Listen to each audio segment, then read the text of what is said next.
Okay, you guys, what is up? The King of Lightning is here today to do Hunter x Hunter 2011 episode 104 review. That is 104. Now, this week's episode of Hunter x Hunter. Alright, son. First of all, the Speed King, defeated. Relatively easy. Tricked, goofed. Second thing, we actually learn mainly about two powers. The first one being Noves. The second one being Leol. Now, Nove, they call it teleportation. I wouldn't go that far. It's really more so a pocket dimension, where he makes like a separate dimension every time he opens these portals.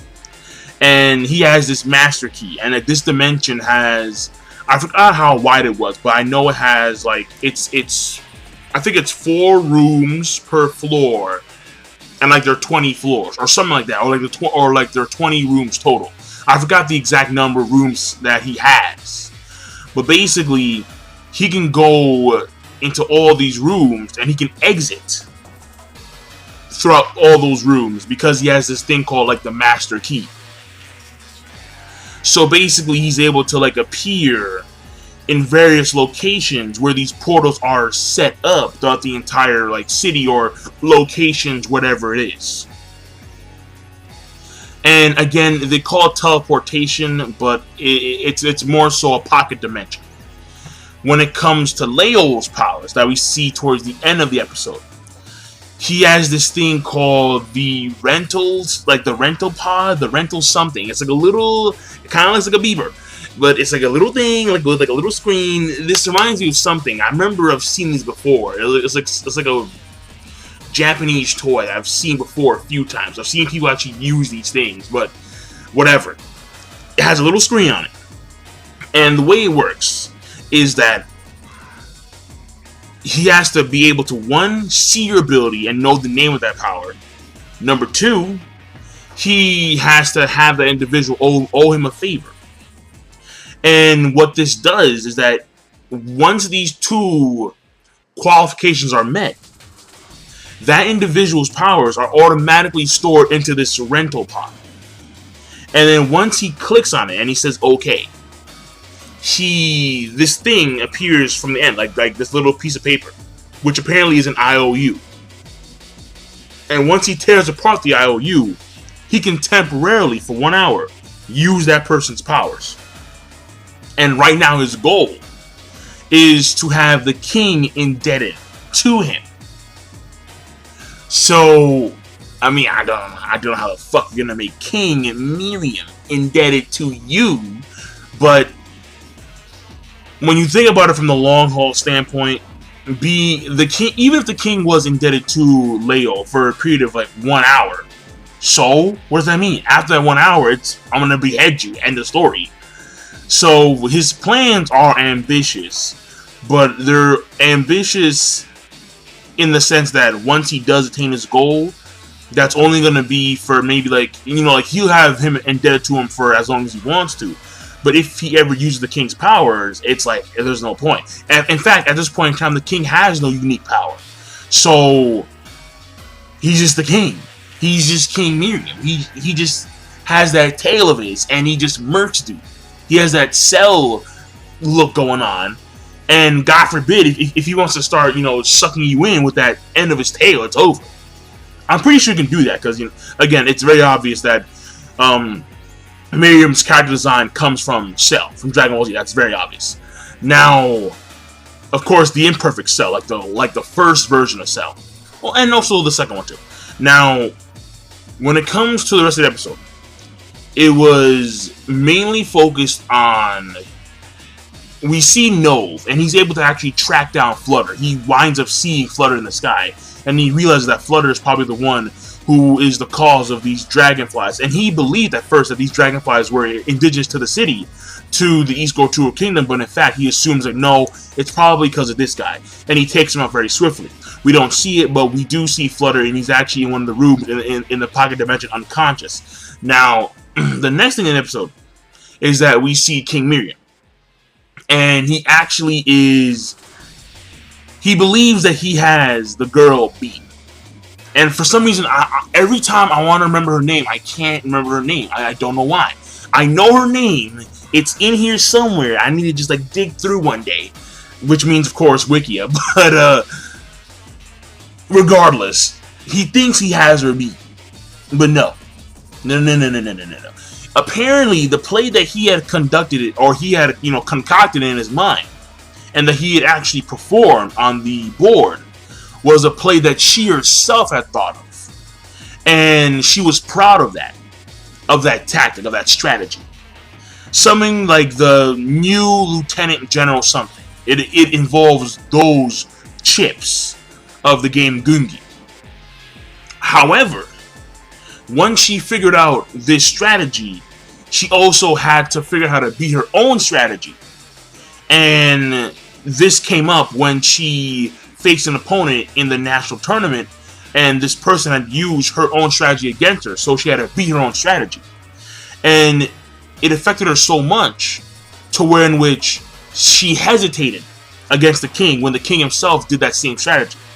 Because for her, it was like the life that she had created, she had to once again snuff it out. And she hesitated. And when the king walks away and we see him on the throne, he is contemplating the current situation because he feels embarrassed, in a sense, in a way.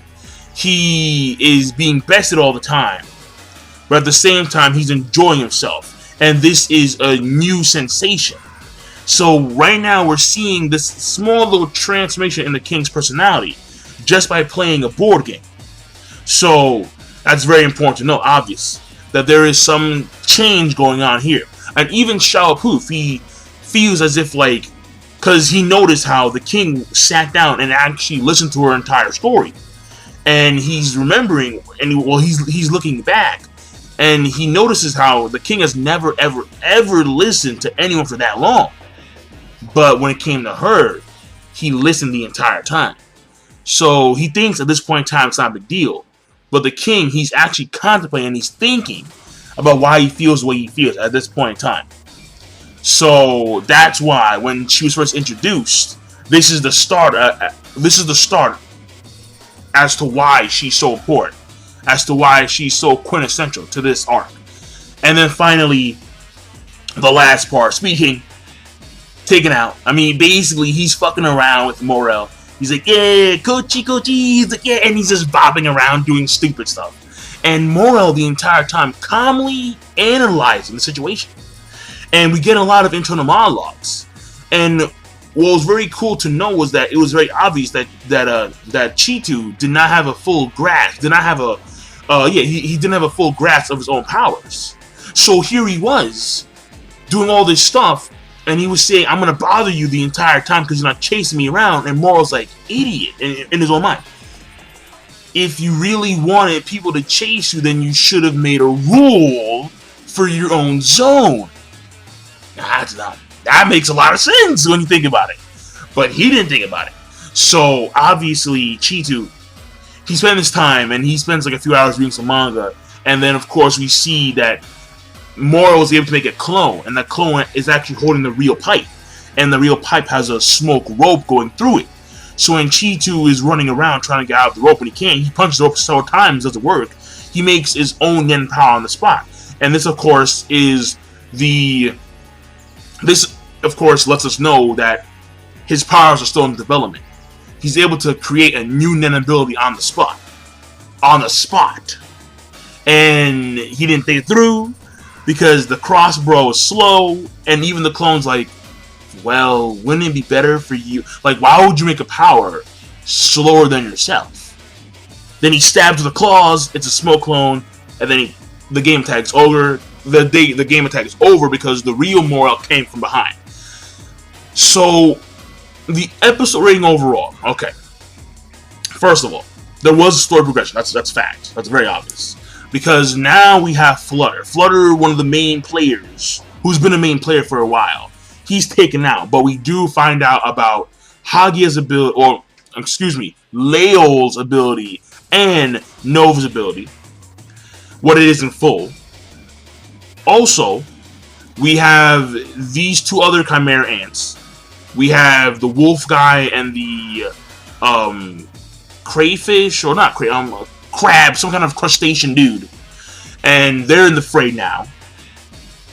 And also we have, of course, Morel actually beating Cheetu, but Cheetu, who's gonna go back to Shadow Appoof and learn some more skills.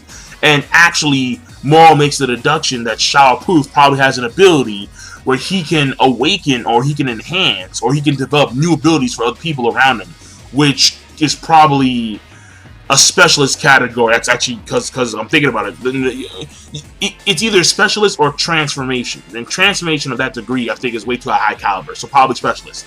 And last but not least, we have the king and his deduction of why he feels the way he feels, what's going on, what's happened to me, something is changing. So there's a lot of story progression. The animation I thought was on point. Of course, as usual, it's on point. It's on point. Nothing more to say. And when it came to pacing, it was well paced because they did spend a significant more time on the king and Morel versus Cheetu. And then they spent a few minutes here with Leol, and that was pretty much it. And then we got like a few scenes here at the beginning with the wolf guy and the crustacean dude, and they're just looking over the nest right now of people that have been selected. And well, either that or it's the king's food. I forgot.